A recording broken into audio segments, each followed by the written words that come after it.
Olá, professor. A paz do Senhor. Eu sou o Lucas Gomes e quero lhe dar as boas-vindas e também agradecer por ter escolhido o meu canal para preparar as suas aulas. Peço a você que se inscreva no canal e também deixe o seu like e compartilhe esse vídeo com os seus amigos. Me ajude a alcançar o Brasil e polarizar conhecimento. Quero lhe fazer dois convites.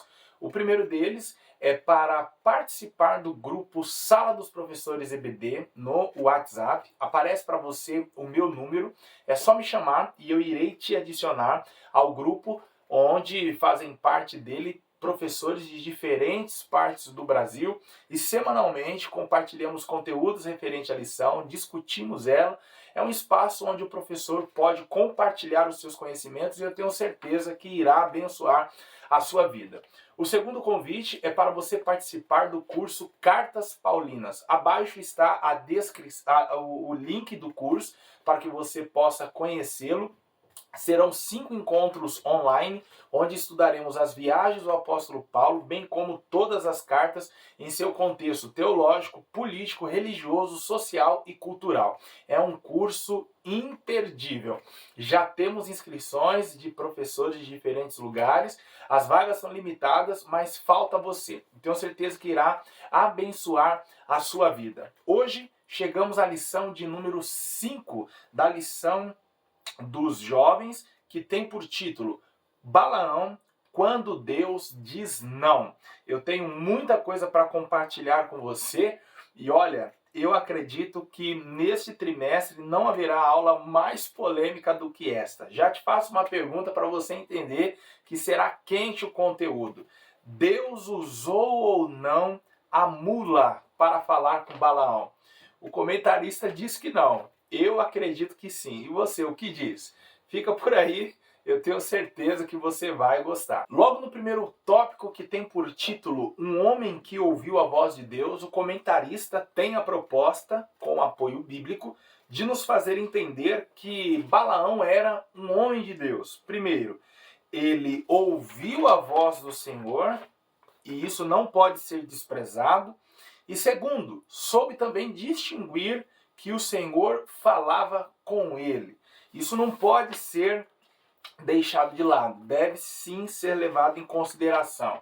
Embora Balaão tenha sido um profeta que se desviou dos propósitos do Senhor, ele era um homem de Deus, pois senão não teriam procurado ele e também o Senhor não teria falado com ele, e ainda que tivesse falado, ele não teria se atentado num primeiro momento para a voz do Senhor. Entretanto, Balaão vai entrar para a história como um profeta mercenário. Isso quer dizer então que não basta nós conhecermos a Deus e estarmos atentos à sua voz, mas é imprescindível fazer a sua vontade. Porque embora tenhamos dons espirituais, eles não estão para o nosso benefício, mas sim para benefício do corpo de Cristo. Pelo menos é o que nos mostra Paulo ao escrever as suas cartas aos Coríntios e também a Éfeso, falando sobre os dons ministeriais. Deus dá dons espirituais ou os ministeriais à igreja com o fim da edificação do corpo. Ou seja, se você tem o dom de visão, se você tem o dom de profecia ou variedades de línguas, jamais ele deverá ser usado para benefício próprio, mas sim para benefício da igreja. Quando é em benefício próprio, sempre haverá a reprovação do Senhor. E foi exatamente o que aconteceu com Balaão. Veja que ele ouviu a voz do Senhor. E hoje nós também podemos ouvi-la. Só que a grande questão é entre o ouvir e o praticar, o obedecer. Deus tem diferentes meios de se comunicar conosco. Entre eles, temos 3 apontados na lição. Ainda no primeiro tópico, Deus pode falar conosco através da palavra escrita, ou seja, através da Bíblia, a maior profecia. Está vendo aqui essa quantidade de livros? Tenho quase 300 exemplares de diferentes assuntos. Contudo, a Bíblia deve estar acima de todos os livros, ou seja, somente a Bíblia pode nos orientar, em comparação a livros. Segunda forma em que Deus busca nos orientar e falar conosco através da oração. Nós vimos Jesus em Mateus capítulo 6 indicando os nossos aposentos, o nosso quarto, como um lugar secreto, um lugar de intimidade para falarmos com Deus. O terceiro meio que o Senhor Deus então nos permite falar com Ele, receber suas orientações e obedecê-lo é através dos seus servos, os profetas, ou aqueles que possuem dons espirituais, pessoas que Deus usa para nos alertar. Observe então que nós temos diferentes meios de receber orientações da parte do Senhor. Porém, nós não podemos valorizar uns em detrimento de outros. Os três são importantes. Mas se fôssemos colocar aqui em uma hierarquia, poderíamos colocar primeiro a palavra de Deus, depois a oração e por último, conforme foi apresentado na lição, os seus servos, aqueles a quem Deus usará para falar conosco. Porém, nós temos que entender uma coisa: o momento em que Deus nos orienta através da palavra, não adianta nós buscarmos orientação em qualquer outro lugar. A palavra e a vontade de Deus será sempre a mesma. Professor, eu oriento você, antes de ler a revista, se você já não o fez, ler a história que é retratada aqui, a história de Balaão, para que você entenda o contexto. Israel havia chegado próximo às campinas de Moabe e de Amon, e os dois reis destas regiões estavam preocupados, pois já ouviam falar do que Deus fez por intermédio de Israel ao longo do deserto e como esse povo saiu do Egito e o Senhor Deus então matou a Faraó. Então eles ficaram preocupados e entenderam que através da guerra não venceriam aquele povo. O que fizeram então? Consultaram um profeta para que este então amaldiçoasse o povo. Por que isso aconteceu? Porque na época, e isto por um longo período na Idade Antiga, compreendia os homens que as batalhas não eram travadas somente por eles em terra, homem a homem, corpo a corpo, ali derramando sangue. Mas eles entendiam que os deuses também batalhavam. Então as guerras, elas não eram somente políticas, mas elas também eram religiosas. E na verdade, religião e política se confundiam naquela época. Não havia uma distinção clara como hoje há. Outra coisa que eu posso falar a você é que além das batalhas eles acreditarem que também eram travadas por seus deuses, eles entendiam que esses deuses eles eram regionais. Então, ou seja, havia os deuses que os protegiam e pelejavam por eles nas montanhas, havia os deuses que os protegiam e pelejavam por eles nos vales, bem como nas planícies. Isso nós vamos ver na história bíblica, quando lá em 1 Reis, o rei da Assíria quer então vencer Acabe, o rei de Israel, e o Senhor Deus usa o seu profeta para orientar Acabe, e em um primeiro momento as batalhas é travada no vale e os assírios então perdem, e depois ela é travada nos montes, enfim, e mais uma vez o exército inimigo do povo de Deus perde. Mas observe que o rei da Síria, ele vai então orientar a batalha, ele vai mudar de localização, entendendo exatamente isso, que o Deus que pelejou e protegeu Israel numa determinada localidade, não seria o mesmo Deus a defendê-los, porque eles acreditavam que, além dos deuses serem regionais, eles não interferiam no território um do outro. Então, ainda que um Deus perdeu aqui, outro que os defendia poderia vencer lá. Então, é por isso que Baraque vai procurar Balaão para que este amaldiçoasse o povo de Israel. Conforme o comentarista aqui bem pontua, ele acredita que Balaão não tinha muito conhecimento acerca daquele povo, pois se tivesse, entenderia que sobre ele estavam as bênçãos do Deus de Abraão. Lembra em Gênesis capítulo 12, quando o Senhor Deus disse a Abraão que aquele que o abençoasse, o Senhor Deus o abençoaria. E aquele que o amaldiçoasse, o Senhor Deus também o amaldiçoaria. Se Balaão tivesse o conhecimento de quem era aquele povo, certamente não aceitaria a proposta de amaldiçoá-los. Por não conhecer, é o que tudo indica no enredo, ele então aceita amaldiçoar, certo? Entretanto, num primeiro momento, quando ele vai consultar o Senhor para amaldiçoar o povo de Israel, o Senhor Deus fala que povo era aquele e que ele não poderia amaldiçoá-lo. Num primeiro momento, parece que Balaão entende a situação, de que ele não poderia amaldiçoar aquele povo, e então manda os servos de Balaque voltarem para falarem a ele que não poderia amaldiçoar o povo e seguir aquela gente. No segundo tópico, professor, temos o seguinte título: Insistindo no erro. E aqui o comentarista vai nos mostrar que Balaque não aceitou a negativa de Balaão, ou seja, insistiu em chamá-lo e ainda mais ofereceu presentes. Olha o que o texto diz. Assim diz Balaque, filho de Zipó: rogo-te que não te demores em vir a mim, porque grandemente te honrarei e farei tudo o que me disseres. Vem, pois, rogo-te, amaldiçoa-me este povo. Números 22, dos versos 16 a 17. Perceba que, em um primeiro momento, Balaque simplesmente pediu a Balaão que amaldiçoasse a Israel. Nesse primeiro momento, o Senhor Deus fala a Balaão que isto não seria possível, pois aquele povo era um povo abençoado e também um povo de Deus. Entretanto, Balaque, querendo e entendendo que era possível Balaão ajudá-lo, ele então oferece presentes e diz: não demore a vir, pois eu irei honrá-lo. Essa oferta ela é tentadora. A Bíblia não nos mostra o nível de vida que Balaão vivia, mas eu tenho por certo que, dependente da classe social, receber presentes é muito bom. O que a Bíblia aqui quer nos mostrar, e o comentarista nos chama a atenção, e você pode frisar isso em sala de aula a seus jovens, professor, qual oferta seria capaz de desestabilizar?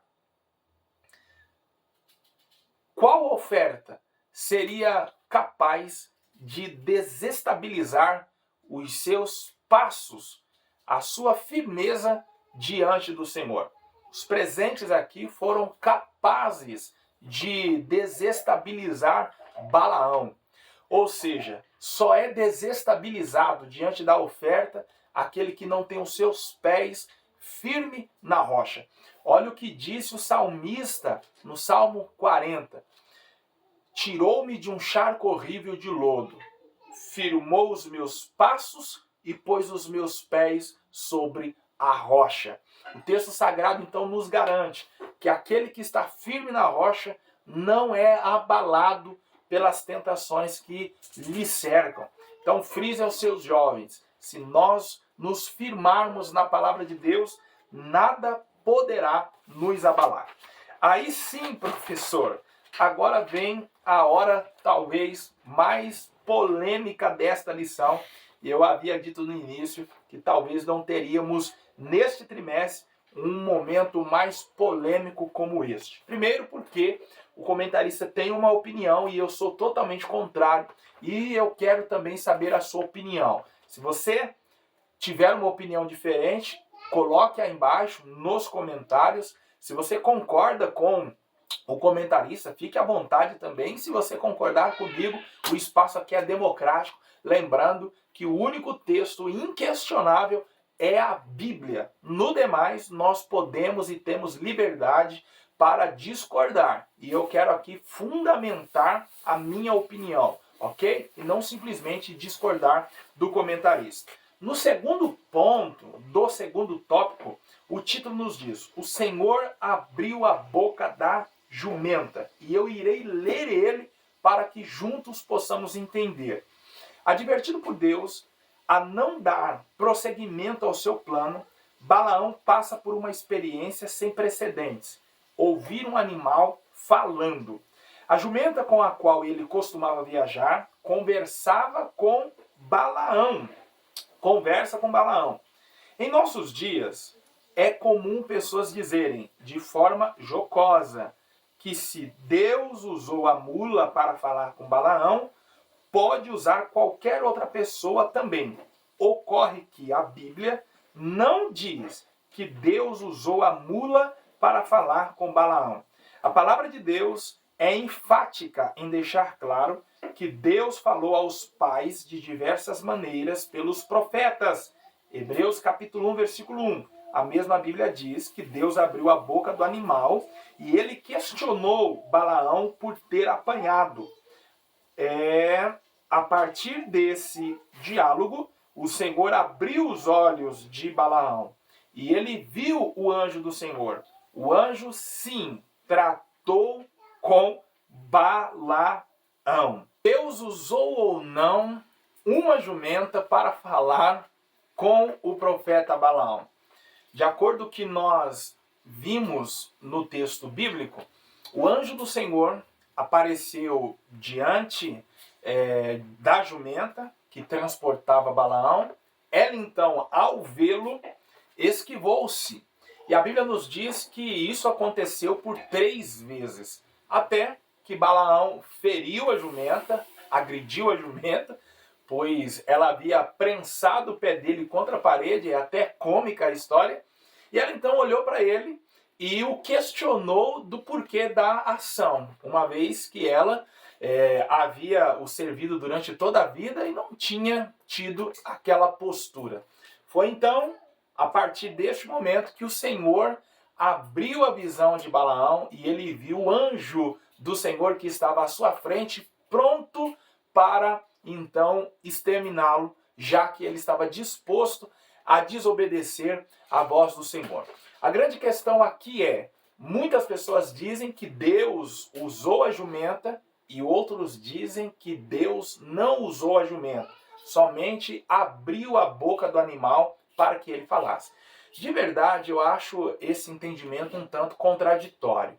Por quê? Veja bem, dizem que a Bíblia não falou diretamente, mas existem muitas coisas que a Bíblia não é explícita na sua informação e nós entendemos que ali Deus agiu. E por entendermos dessa forma, nós não ferimos o texto bíblico. Se bem que, na verdade, de acordo às regras da hermenêutica, nós somos livres para conjecturar, desde que essa conjectura, desde que este entendimento, essa imaginação, não fira o texto bíblico, e eu vou te mostrar isto que fazemos ao longo de toda a Bíblia e não encontramos problema. Juízes, ou melhor, Josué, capítulo 6, versos 5 e 20, não nos diz que Deus derrubou as muralhas de Jericó. Entretanto, nós afirmamos que Deus a derrubou.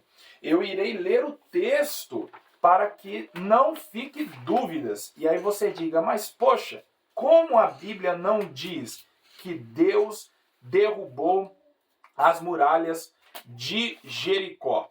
Juízes, ou melhor, Josué, capítulo 6, versículo 5, nos diz assim: E será que, tocando-se longamente a buzina de chifre de carneiro, ouvindo voz o sonido da buzina, todo o povo gritará com grande grita, e o muro da cidade cairá abaixo, e o povo subirá nele, cada qual em frente de si. Agora, no mesmo capítulo, só que o versículo 20 nos diz: Gritou, pois, o povo, tocando os sacerdotes as buzinas. E sucedeu que, ouvindo o povo o sonido da buzina, gritou, o povo com grande grita, e o muro caiu abaixo, e o povo subiu à cidade, cada qual em frente de si, e tomaram a cidade. Onde o texto aqui diz que Deus derrubou as muralhas? A pergunta é, o que derrubaram as muralhas? Foram o som da buzina dos sacerdotes ou o grito do povo? Embora o texto não diga diretamente que Deus derrubou, nós entendemos que quem derrubou foi Deus. Agora leia comigo aos Hebreus, capítulo 11, versículo 30, e a coisa se torna um tanto mais complicada. O texto nos diz, pela fé, caíram os muros de Jericó, sendo rodeados durante 7 dias. Então as perguntas que levantamos em Josué são respondidas aos hebreus. Não foram o toque das buzinas, muito menos o grito do povo que derrubou as muralhas. Mas de acordo com o escritor aos hebreus, no capítulo 11, versículo 30, pela fé caíram os muros de Jericó. Entretanto, todos nós dizemos que quem derrubou os muros de Jericó foi o próprio Deus. Está errado isso? Mas é claro que não. Sejam as buzinas, seja o grito ou a fé, tudo aconteceu porque Deus quis que acontecesse. Outra coisa também que falamos que Deus fez, mas a Bíblia não diz que Deus de fato fez, ou usou, né, no caso, Jonas capítulo 1, versículo 17. Nós normalmente dizemos que Deus usou um grande peixe para transportar Jonas para o centro da vontade de Deus, no caso. Entretanto, a Bíblia não nos diz que Deus usou o peixe, mas diz que quando Jonas caiu na água, Deus então fez que ali aparecesse um grande peixe. Olhem só, Jonas capítulo 1, versículo 17. Deparou, pois, o Senhor um grande peixe para que tragasse a Jonas. E esteve Jonas 3 dias e 3 noites nas entranhas do peixe. E não é errado falar que Deus usou um peixe para tragar a Jonas. Assim como também não é errado, em 1 Reis capítulo 17, nós falarmos que Deus usou corvos para alimentar Elias. Ainda que não esteja explícito no texto, eu, Lucas Gomes, creio que Deus usou sim uma jumenta. E ainda mais, ela teve uma visão. Ela viu por 3 vezes o anjo do Senhor. Foi preciso então Deus abrir os olhos de Balaão para que ele visse. Se assim Deus não tivesse feito, o que poderíamos crer? Que os animais enxergam claramente o mundo espiritual? Não. Ali houve uma ação divina. Agora sim, o que podemos concordar com o comentarista da lição é que o fato de Deus ter usado a jumenta, e isso não quer dizer que Deus falou através da jumenta. Nisso eu tenho que concordar. Deus não a tomou como profetisa. Deus simplesmente abriu-lhe a boca e fez com que ela falasse. Ou seja, Deus a usou para falar, mas ela não falou em nome do Senhor como falou um profeta. É isso que nós temos que distinguir. É isso que nós temos que diferenciar. E o fato também de Deus ter usado não quer dizer que a jumenta tem um lugarzinho no céu e todo aquele que Deus usa é de Deus. Pois bem, Deus usou Faraó para exaltar José ou não usou? Deus usou Dario para honrar Daniel, tirando-o da cova e matando os seus inimigos dentro da cova. Deus usou Assuero para libertar os judeus da morte. Assim como foi o próprio Deus que deu a visão para Faraó, foi o próprio Deus que inquietou Assuero na madrugada, para que na manhã seguinte honrasse Mardoqueu, foi o próprio Deus que deu visões a Nabucodonosor. Então Deus usa quem ele quer. Isto não quer dizer que, embora ele use, qualquer pessoa fale, ou até mesmo um animal, em nome do Senhor. Então, na verdade, o que deve se questionar aqui é o seguinte: Deus não tomou a mula como um profeta, mas é fato que Deus a usou e ainda lhe deu uma visão espiritual. Eu disse a você, professor, que era polêmico. Fique à vontade para não concordar comigo, assim como eu não concordei com o comentarista e embasei a minha opinião. Lembrando que a única escritura que não é questionada é a Bíblia Sagrada, ok? Mas, seguindo na nossa lição, no terceiro ponto, no segundo tópico, o comentarista nos chama a atenção para a insistência no erro. E Balaão tentou profetizar aqui, Deus mudou a maldição em bênção, e ele, ao invés de amaldiçoar, abençoou. Ele mudou de lugar na orientação de Balaque para tentar amaldiçoar e Deus então o fez abençoar. Ele foi para um terceiro lugar, Deus novamente o fez abençoar. Observe que Balaque está entendendo que o Deus dessa região não quer amaldiçoar, ele quer abençoar. O Deus da outra não quis também amaldiçoar, ele quer abençoar. Então ele tenta uma terceira vez. Voltando ao início da aula, é aquilo que eu disse. Os reis imaginavam que deuses agiam sobre regiões e nas batalhas eles também se envolviam. Então é por isso que há a insistência em mudar de lugar para ver se o oráculo também muda, para ver se o Deus daquela região mudaria de ideia. Mas o que Deus vai nos mostrar aqui através dessa história é que ele não é um Deus local, regional, mas ele é um Deus universal. Na verdade, é um Deus que transcende os limites do globo, do universo. Deus está além de todas essas coisas. É por isso que, independente do lugar, Deus vai falar a mesma coisa. A opinião de Deus será a mesma. Quais lições poderemos tirar daqui, professor, para você então apresentar aos seus alunos em classe de aula? Às vezes nós vamos a uma igreja em busca de uma orientação do Senhor. Chegamos lá, Deus, através da palavra, nos faz entender que ele não está de acordo com aquilo que nós queremos. O que normalmente fazemos? Vamos a outra igreja para saber o que Deus vai fazer lá. Ou seja, nós repetimos os erros de Balaque e de Balaão. Às vezes existem aqueles que consultam diferentes profetas. Liga para um, aí Deus fala um negócio. Liga para outro para ver se vai confirmar. Deus agora é Deus de confusão. Fora aqueles que ficam abrindo a Bíblia diferentes vezes para ver se Deus fala aquilo que ele quer ouvir. Ele abre, acho que, sei lá, vou abrir de novo porque eu acho que Deus não entendeu o que eu quero. E aí fica abrindo, ou então consultando profetas. A grande verdade é, se Deus não falou com você aqui, não vai ser lá que ele vai falar. Já aconteceu comigo de uma vez pregar num lugar e ao descer da tribuna, uma irmã chegou a mim e disse assim: pastor, pode orar por mim? Eu disse, mas é claro. Quando eu ia levantar a mão para começar a oração, ela disse assim: o irmão revela? Aí eu olhei para ela assim e falei, olha, não. A grande verdade é que diante da misericórdia do Senhor, ele nos mostra alguma coisa, nos manda falar algo, mas não é uma regra. E o que eu percebi naquela irmã? Que ela não tinha tido a resposta que queria através da pregação. Então ela veio atrás de mim para que eu então orasse por ela e revelasse aquilo que ela queria ouvir. Queridos, se nós observarmos, a igreja, e isso eu me refiro às pessoas, são as culpadas pelo número de charlatões que existem nas igrejas e nas tribunas. Por quê? Eles sabem o que o povo quer ouvir e eles falam o que o povo quer ouvir. Diante de tudo que até aqui descobrimos, chegamos ao último tópico.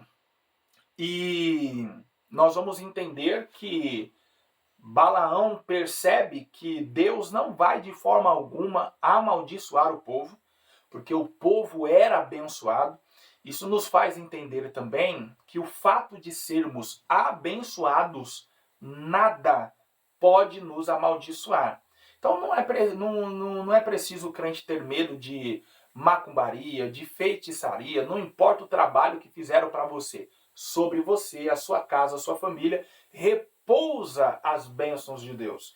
Agora, neste último tópico, com base no texto bíblico, nós vamos entender que a única coisa que pode transformar nossas bênçãos em maldições são as nossas más ações.